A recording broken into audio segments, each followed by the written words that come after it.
I am pretty much just crackling straight on from the novel. Gears. Just start with the cat. My fucking bum. My fucking bum. It's really annoying. I've got the most annoying bum ever. I really have. I think so. I think we're there. I think I've found a non-fucking owish bit of my fucking butt. But yeah, I'm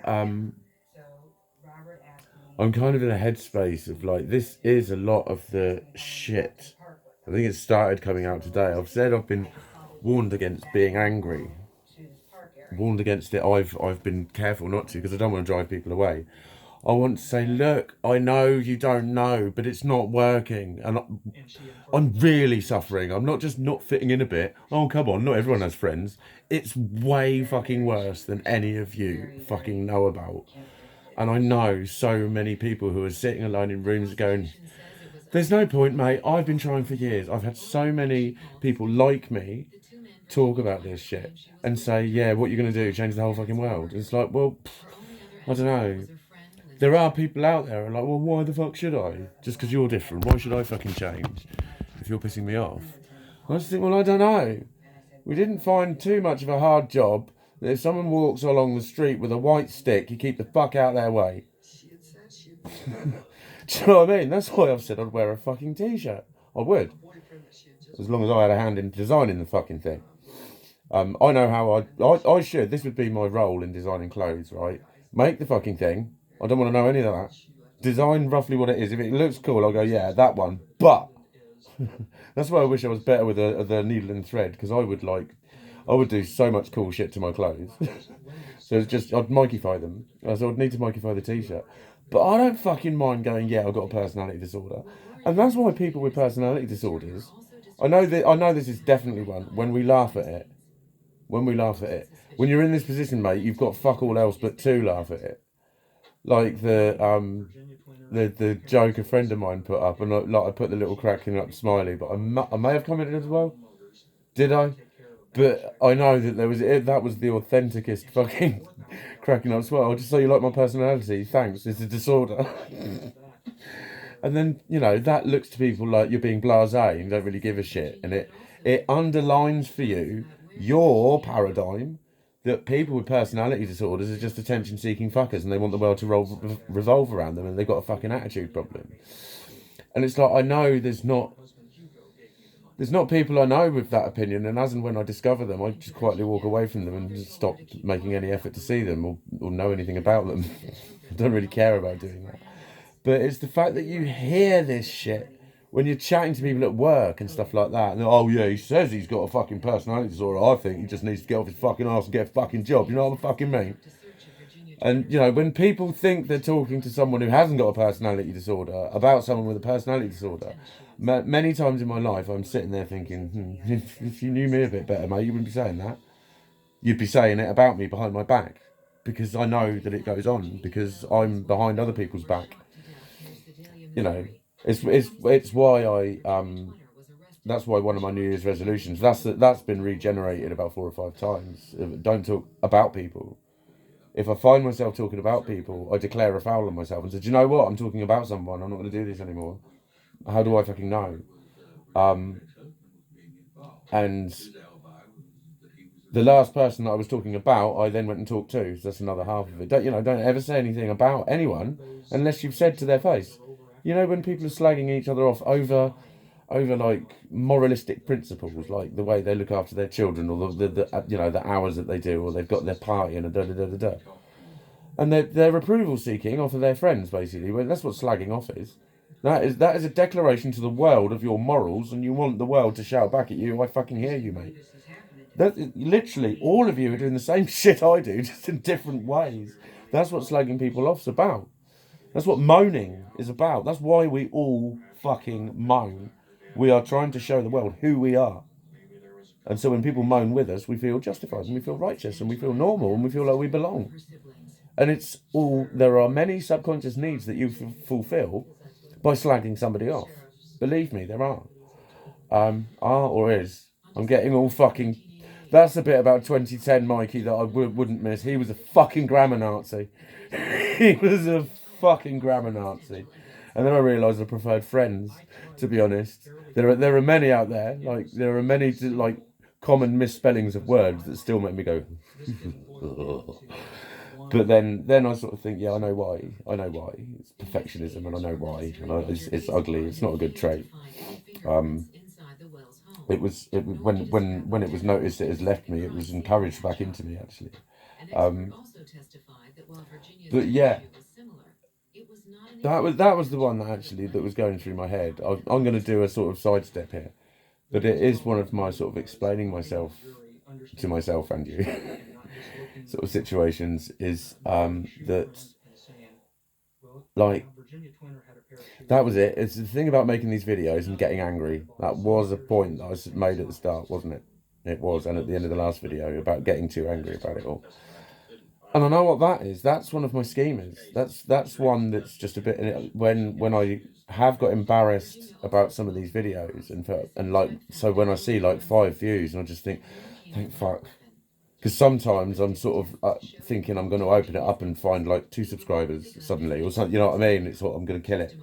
And I know what that is. It's because I'm daring to fucking think that my feelings are important. Because you learn by experiences, and if every time you mention your emotions to something, it's how dare you fucking talk about yourself, or oh, for God's sake, you're not talking about yourself again. It took me a great many years to realise that that's as far as it had ever got. Ever. That's as far as it had ever fucking got. And there was always the huge, oh my God, he's talking about himself again to deal with. I began to believe it, because I did always want to talk about myself, and I used to think, they're right, I do always want to talk about myself, because I'd never been allowed to, was why. Any human mind plunged into that level of reality would boil over. That's really like a fundamental. That is a real fundamental. And that's what leaves me with the trepidation of when I bare my soul. I'm guilty for having feelings in response to things, for people, all sorts of shit. Underlying things come up that I never knew what they were, but I just knew that there were uneasy feelings. So then, when I read something, it killed me. When I got plunged into 9 hours of hyperfocus, reading things that just revisited those feelings, and I was having memories that I'd forgotten I'd ever had, never even thought about in 30 years, 40 years, not even lying. Fuck me, why have I suddenly remember? I've never thought about that ever since. Those kinds of memories. We've all had those, haven't we? You suddenly go, fucking hell. If we'd not had that conversation, I'd have never ever fucking talked about that. I never ever thought of that for a moment, and now I've gone back there. Fuck me, I can remember it really clearly. Do you get that? And that started explaining all of these. What's this? Oh, I don't know. I used to look at the floor a lot when it happens. You know, like when you're being bollocks at school and you look at the floor. That, when this shit comes up, I look at the floor because I was baffled. And again, I'm looking to you like I'm guilty. But I'm guilty for having feelings. And that was automatic for years before I ever knew about it. That's how I knew I was fucked. When it starts explaining things that you were feeling whenever, and shit like that, you think, oh my God, this has always fucking been here. This has been what the whole, this was what this was, that's what that. And by the end of that 9 hours was the point where I then got told that what was actually happening was I was beginning to delete my own mind in a very real and very practicable, very tangible way, that it would have caused me to take off my clothes and walk in a field. And apparently a lot of times people take off their clothes because they don't know who they are. And it just made so much sense to me that I had spent that whole... I've always been renowned for my clothes. I remember a girl at uni saying we had to get, I had to give a presentation. And so before long, people said, what do you think we should wear? Because, you know, we're training to be professionals. And I was like, I'm wearing jeans and a polo top. I know that's formal enough for any of this shit, and I can't be asked. And she just went, have you got any like normal jeans? I just fucking cracked up because my jeans did have big fucking white Geogoi letters on them and shit like that. But I suddenly identified way more strongly with my clothes, and they became a huge part of me, and they've been a massive celebration in so many ways, and I still adore it. And I thought, yeah, because I'm suddenly like this huge fucking out there personality has found a voice, and but it's through my clothes that I identify as Mikey in a lot of ways, in a very clear, fucking obvious way. And I've commented many times on, when people say I like your coat, they're almost saying I like you. That's how it feels to me because I'm expressing. So then it makes perfect sense that someone who's deleted Mikey from their human consciousness and is just a consciousness now. Ooh, no longer associated. What's this? Nothing to do with me. How do I know I wear clothes? That sort of expression. So that's when I know I boiled over. That's when I know I boiled over, and that's when I knew I was fucked. Basically, it's like, how do you retrain an entirely enslaved and entrained mind on your own in a society that tells you that nothing's really going on and it's all in your head, and you just need to chill?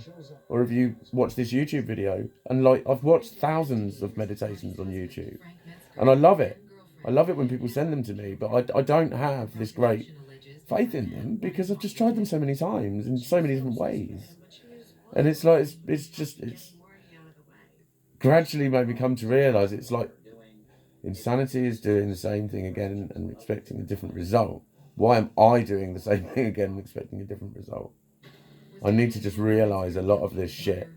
And I've begun by voting myself out of a lot of this fucking shit. Because, like, for instance, in relationships, I'd find it very difficult not to become toxic very quickly by falling for you like fuck because of my my emotional needs, or for acting out like fuck because of my emotional needs and all of that shit. It's like I would be a whirlwind of shit for someone, and it wouldn't really work. So I vote myself out of that. I vote myself out of this when I'm not coping with clubbing, when I'm having freakouts. I'm like, mate, are you certain that you're okay? I have to really look at my emotional state before I go out. Because experience, not negative thinking, experiences of conversation when suddenly someone's shouting at you and you're like, how the fuck did this happen? And then you feel the symptoms fucking come back. Instantly, massively, and undeniably. You've got to vote yourself out. I need to really fucking retrain me. But something needs to fucking change big style out there as well. It really fucking does. And that's like one of the fundamentals of my 5 core principles. I don't even know if they're 5. That I've been going on about. Because something that does need to fucking change. This is my shit. But it's an identical pattern of shit that is presents in clinically fucking identifiable symptoms in a great many people who are misunderstood in a society that goes, if you say you're misunderstood, oh, misunderstood. Think about it. Every single mental health symptom has a fucking piss-taking parody in society. Oh, mummy didn't love me. Fucking, I'm misunderstood. No one understands me. People go into a negative, nasty character when they talk about genuine mental health symptoms. Yeah, fuck. What the fuck's you on about, paranoid cunt? And they laugh. And when you're a paranoid cunt and you watch that shit happening all around you, your subconscious and your conscious, you're thinking, yeah, that's why that. But then if you mention that, who cares what other people think? Boom, yet another closed door. Go around the cycle again, be poisoned by it, and then be told that. Just don't worry about what people think. It just boils it down to a sentence. That's why I've been cured in nightclubs. Why don't you just chill out a bit? It's like, what's her name? Nighty Night. You knew my feelings about asthma. Take a deep breath and get over it. Fucking love her. She's fucking brilliant. But yeah, basically, that's how mental health is so often, and not by my beautiful friends, but so often interpreted and fed back to you, and it makes it worse. So if I keep trying to do it your way, I'm going to keep getting worse. That's the only conclusion I can draw. It's got to be done differently. Otherwise, I'll be going around this cycle all the time, coming up against the same frustrations, and I'll boil over bigger. That's all I can say.